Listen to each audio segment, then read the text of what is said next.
جو صفت ہمس میں ہم نے کیا پڑھا تھا کہ سانس کو ہم نے جاری رکھنا ہے، ٹھیک ہے نا، اور سانس کو جاری رکھنا ہے اور آواز اور ہوا گزرنے کی گنجائش بھی ہم نے دینی ہے، لیکن یہاں پہ کیا کرنا ہے کہ سانس کو جاری نہیں رکھنا ہے۔ اس کے بالمقابل جو صفت آ گئی ہے صفت جہر، وہ کہتی ہے کہ نہیں بھائی میرے حروف جب ادا ہوں گے تو اس میں آپ نے سانس کو جو ہے جاری نہیں رکھنا ہے، ٹھیک ہے نا۔ مثلاً اب میں اس کی مثال آپ کو دے دوں تو آپ کو مزید واضح ہو جائے گا، بلکہ میں آپ کو مزید جو ہے آسانی کے لیے یہ بتا دوں کہ آپ نے سانس کو جاری نہیں رکھنا، اس کو مزید آسان الفاظ میں بیان کر دوں کہ صفت جہر کہتی ہے کہ آپ نے میرے حروف پہ بریک لگانی ہے، تھوڑا سا بریک لگا کے تو پھر ادائیگی کرنی ہے۔ اب مثلاً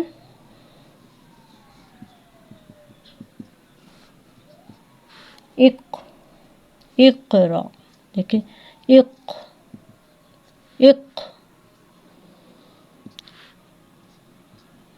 اقرا، ٹھیک ہے، اقرا۔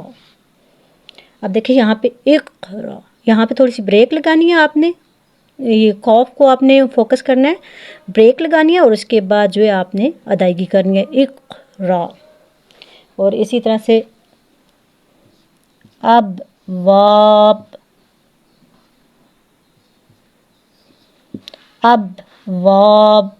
اب دیکھیں بریک پہلے لگا کے ابواب، اور اسی طرح سے اطہر،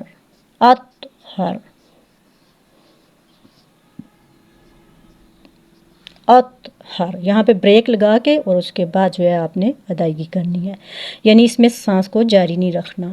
صفت ہمس میں آپ نے سانس کو جو ہے جاری رکھنا ہے، اور اس میں کیا ہے کہ سانس کو جاری نہیں رکھنا۔ تو امید کرتی ہوں کہ آپ کو یہ درس آسانی سے سمجھ آ چکا ہوگا۔ اگر آپ کو میرا درس سمجھ آ گیا ہے تو میرے چینل کو سبسکرائب کیجئے اور اس کو ثواب کی نیت سے آگے شیئر بھی کریں، لائک بھی کریں، شیئر بھی کریں، تاکہ زیادہ سے زیادہ لوگ جو ہے قرآن پاک سے، تجوید قرآن سے جو ہے مستفید ہو سکیں۔ تو اگلی ویڈیو تک کے لیے اجازت چاہتی ہوں، تب تک کے لیے اجازت، دعاؤں میں یاد رکھیے گا، خوش رہیں، سلامت رہیں، حفاظت میں رہیں۔ والسلام علیکم ورحمۃ اللہ وبرکاتہ۔